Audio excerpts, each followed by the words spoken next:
नमस्कार दोस्तों, हार्दिक स्वागत है आप सभी का फिर से एक बार हमारे चैनल वास्तविक जानकारी पर। दोस्तों, आज का जो ये वीडियो है आप सभी लोगों के लिए बहुत ही ज्यादा खास और विशेष होने वाला है। आप सभी को पता है कार्तिक का महीना चल रहा है और ये पूरा का पूरा कार्तिक मास जो होता है भगवान श्री हरि नारायण विष्णु जी और माता लक्ष्मी जी को समर्पित होता है। कार्तिक मास में ही कल के दिन पड़ रही है दशमी तिथि और उसके अगले दिन है देवोठनी एकादशी। कोई सी भी तिथि विशेष तब बन जाती है जब उस दिन कोई विशेष कार्य किया जाता। दशमी तिथि के एक दिन बाद देवठनी एकादशी जब पड़ती है तो देवठनी एकादशी के दिन भगवान श्री हरि नारायण विष्णु जी अपनी चयन मुद्रा में से उठते हैं और सबसे पहले माता लक्ष्मी जी का अनुमोदन करते हैं, उनका दर्शन करते हैं। और उससे पहले पड़ने वाली जो दशमी तिथि है, अगर आपकी कोई मनोकामना, कोई हृदय की बात पूरी हो ही नहीं रही है, उपाय कर कर के थक चुके हो ना, तो देवठनी एकादशी से पहले पड़ने वाली जो कार्तिक मास की दशमी तिथि है, मैंने पहले आपको इस वाले उपाय को बताया था। जल वाला उपाय आपकी सारी मनोकामनाओं की पूर्ति करता है। आप जो मांगोगे वो सब कुछ मिलेगा। सिर्फ और सिर्फ कार्तिक मास की दशमी तिथि के दिन इस उपाय को किया जाता है। आपकी कोई हृदय की बात, कोई मनोकामना है, मान सम्मान में वृद्धि चाहते हो, बीमारियों को दूर करना है, परिवार में सुख शांति समृद्धि नहीं है, धन संपदा नहीं बढ़ रही है, तो इसका उपाय कार्तिक मास की दशमी तिथि के दिन किया जाता है। महाराज, इस पूरे वीडियो के अंदर हम 3 महाउपायों के बारे में बात करेंगे। पूज्य गुरुजी की कथा से सुनकर के और समझकर के संपूर्ण उपायों को बड़े ही विस्तार से बताऊंगा, परंतु उससे पहले आप सबसे एक छोटी सी प्रार्थना की जो लोग पहली बार आए हैं चैनल को सब्सक्राइब जरूर कीजिएगा और वीडियो को लाइक करके देवादि देव महादेव जी का कोई सा भी प्यारा नाम कमेंट बॉक्स में लिखना मत भूलिएगा। सबसे पहले बात करते हैं पहले वाले उपाय की। देखिए, पहला वाला उपाय किन लोगों को करना है कि अगर आपकी कोई विशेष मनोकामना है, कोई हृदय की बात है, बाबा सुन ही नहीं रहे हैं, तो मास की दशमी तिथि के दिन एक छोटा सा उपाय कर लीजिएगा। ज्यादा से ज्यादा 1 महीना आपकी सारी मनोकामनाएं पूरी जरूर होगी। आपको इसके लिए लेना होगा 1 लोटा शुद्ध जल। अपने घर का किस्में से जिस कलश में से आप जल पीते हैं उसी कलश का आपको जल लेना है, ये ले लोगे। इसी के साथ आपको चाहिए होगी मात्र 1 बेलपत्र, जो कहीं से भी खंडित, कहीं से भी टूटी फूटी ना रहे। ये इस चीज का ध्यान रखना नहीं मिलती है। शिवलिंग के पास जाना, शिवलिंग पर जो चढ़ा होगा बेलपत्र वो खंडित नहीं होगा, उसे उठा लेना। इसी के साथ आपको चाहिए होगा 2 से 4 बूंदें शहद की, थोड़ा सा चुटकी भर आपको शहद चाहिए। और इसी के साथ में आपको लेना होगा थोड़ा सा गंगाजल। ये चीज ध्यान रखना, इस वाले उपाय में गंगाजल का विशेष महत्व है। कितना? 2 से 4 बूंदें आपको गंगाजल की लेनी है। ठीक, अब ध्यान से सुनिएगा। आपने जो बेलपत्र, शहद और गंगाजल लिया है उसमें से बेलपत्र को रख लेना और जो शहद और गंगाजल है वो इसी वाले जल के अंदर 2 से 4 बूंदें मिला लेना। तो एक तो ये वाला लोटा हो गया। इसे लेकर के और इस 1 बेलपत्र को लेकर के कार्तिक मास की दशमी तिथि के दिन सुबह या शाम जब आपको समय मिल जाए, पूरी तिथि के दौरान जाना महादेव जी के मंदिर शिवलिंग के पास। उत्तर दिशा नॉर्थ डायरेक्शन की तरफ मुंह करके खड़े हो जाना। जो भी आपको पूजा अर्चना करनी है, जो भी आपको हृदय की बात कहनी है वो आप कह लेना। उसके पश्चात आप सबसे पहले देखिए करना कैसे है। इस वाले उपाय को खास एक नियम के साथ किया जाता है। आपके जो दोनों हाथ हैं उन दोनों हाथों में से उल्टे हाथ में यानी कि लेफ्ट हैंड में आपको पकड़ना होगा उस कलश को जिसके अंदर आपने शहद और गंगाजल मिलाया हुआ है, और इसमें पकड़नी होगी इस बेलपत्र को। ठीक है, सबसे पहले आपको करना क्या है, इस बेलपत्र को इस कलश से मात्र टच करवाना है। क्या करवाना है? टच करवाना है। ओम नमः शिवाय, श्री शिवाय नमस्ते का स्मरण करके अपना नाम गोत्र बोलना है और इस बेलपत्र को आपको समर्पित कर देना है शिवलिंग के ठीक ऊपर, इस तरीके से कि डंडी रहेगी जलाधारी की तरफ, बड़ी वाली पत्ती रहेगी आपकी तरफ। ठीक है, इस तरीके से आपको समर्पित करना है बेलपत्र को। अब इस 1 लोटे शुद्ध जल को समर्पित करने का नियम समझिए। आप हमेशा जो है 1 लोटा शुद्ध जल करते हो, कोई व्यक्ति डायरेक्ट शिवलिंग के ऊपर कर देता है, कोई पहले यहाँ पर गणेश जी के स्थान पर, फिर यहाँ पर, फिर यहाँ पर, ऐसे करके करते हैं। लेकिन इस वाले उपाय में जल समर्पित करने का ही सबसे खास नियम तरीका है। देखिए, आप उत्तर दिशा की तरफ खड़े हुए हो, यानी कि आपका जो मुंह है वो है उत्तर दिशा की तरफ। आपको उस एक लोटे को दोनों हाथों में पकड़ना है। सबसे पहले शिवलिंग पर आपको धार लगानी है। उस लोटे से ओम नमः शिवाय, श्री शिवाय नमस्ते स्मरण करते हुए और बिना धार टूटे वो वाली धार आपको आगे बढ़ाते रहना है। किस स्थान तक लेकर के आना है? माता अशोक सुंदरी के स्थान तक। ध्यान रखना, यहाँ से जल की धार को लगाते हुए अशोक सुंदरी के स्थान तक आपको उस जल को ला करके और यहाँ पर खत्म करना है, पूरा का पूरा लोटे का जल।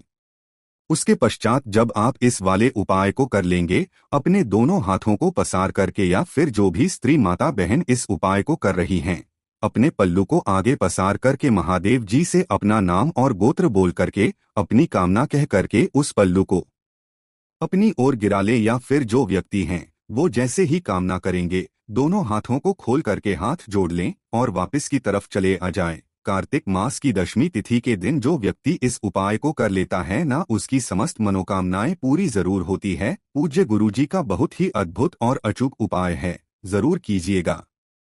बात करते हैं दूसरे वाले उपाय की। देखिए, दूसरा वाला उपाय है, अगर आपके घर में धन नहीं आ रहा, पैसे की बहुत ज्यादा कमी है, माता लक्ष्मी जी का वास नहीं है, व्यापार अच्छे से नहीं चल रहा है, नौकरी में तरक्की नहीं हो रही है, पैसा आ ही नहीं रहा है, कर्जा बहुत ज्यादा बढ़ रहा है, कार्तिक मास की दशमी तिथि के दिन इस वाले उपाय को करना मत भूलिएगा। इसको करने के केवल 2 ही तिथियां हैं, कार्तिक मास की दशमी तिथि जो कि आखिरी दशमी तिथि कल पड़ रही है, या फिर सावन की दशमी तिथि। आपको लेने होंगे शमी के पत्ते। कितने शमी के पत्ते? जितने आप शमी के पत्ते ले सको उतने शमी के पत्ते ले लेना, कोई मनोवो नहीं है, ठीक है। एक शमी का पत्ता आपको यहाँ से तोड़ना है। इस गोले में जो एक शमी का पत्ता है, इसे एक शमी का पत्ता कहते हैं, ठीक है। ये छोटा सा शमी का पत्ता नहीं होता। एक लोटा शुद्ध लेना अपने घर का किस कलश में से जिसमें से आप जल पीते हैं, वहीं से आपको जल लेकर के जाना है, मंदिर का जल नहीं लेना है। और आपको एक कटोरी में, छोटी सी कटोरी में, जो अचार वाली कटोरी होती है, उसके अंदर आपको थोड़ा सा शहद ले लेना है। इन तीनों चीजों को लेकर के पहुंच जाना है आदि देव महादेव के मंदिर शिवलिंग के पास। सबसे पहले उत्तर दिशा नॉर्थ डायरेक्शन की तरफ मुंह करके खड़े हो जाना। जो पूजा अर्चना करनी है वो पहले कर लेना, क्योंकि उपाय के बाद में पूजा अर्चना नहीं करनी है। पहले पूजा कर लेना, उसके बाद में आपको उपाय करना है। पहले एक लोटा शुद्ध जल देव आदि देव महादेव जी को समर्पित करना। ओम नमः शिवाय, श्री शिवाय नमः पंचाक्षी मंत्र का स्मरण करते हुए किनके नाम से? कुंदकेश्वर महादेव जी के नाम से,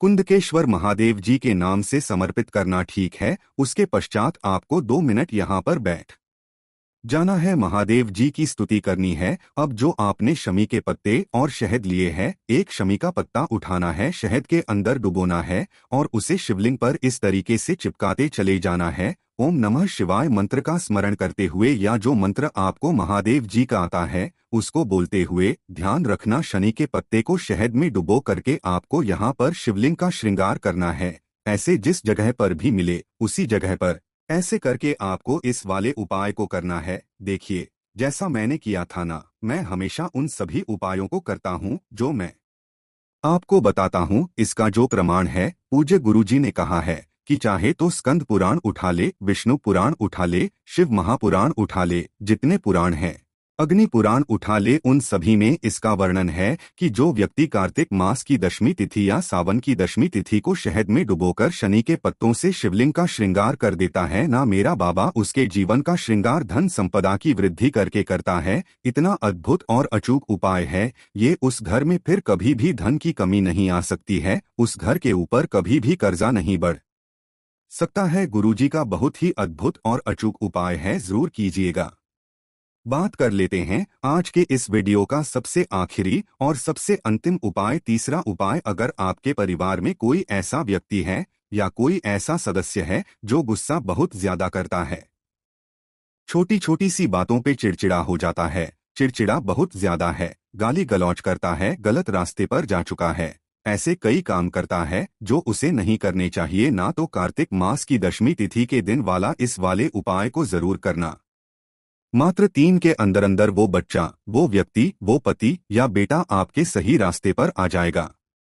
इसके लिए आपको लेनी होगी बेलपत्र। कितनी? 31, जो कहीं से भी खंडित टूटी फूटी ना हो। उसी के साथ में आपको चाहिए होंगे 31 चावल के दाने, जो भी होने चाहिए अक्षत खंडित नहीं होने चाहिए।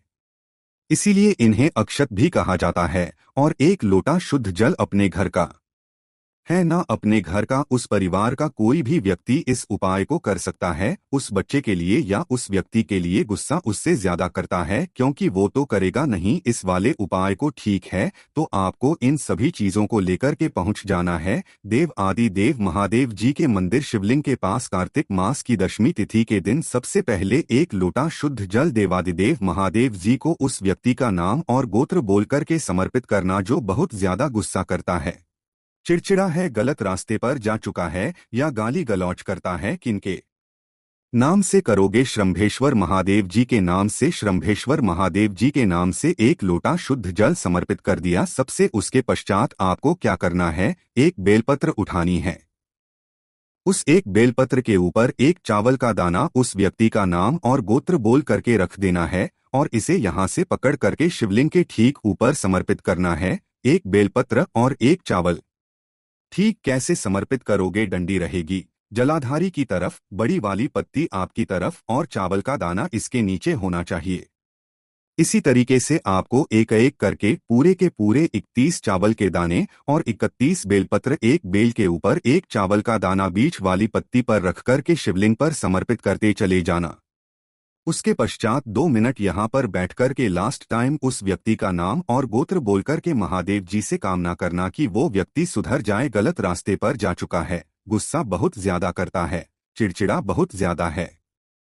अपनी जो भी विनती है वो करके चले जाना। पूज्य गुरुजी ने कहा है, जिस व्यक्ति के नाम और गोत्र से आपने इस उपाय को किया है ना, वो व्यक्ति 3 दिन के अंदर अंदर अपना गुस्सा छोड़ देगा, चिड़चिड़ापन छोड़ देगा। बहुत ही अद्भुत उपाय है, सिर्फ और सिर्फ कार्तिक मास की दशमी तिथि के दिन किया जाता है। जैसा पूज्य गुरुजी ने बताया वैसा आसान भाषा में आपको बताने का संपूर्ण प्रयास किया। वीडियो अगर पसंद आया हो तो लाइक जरूर करना, साथ ही साथ चैनल को सब्सक्राइब जरूर कीजिएगा। ओम नमः शिवाय, हर हर महादेव, जय शिव शंभू।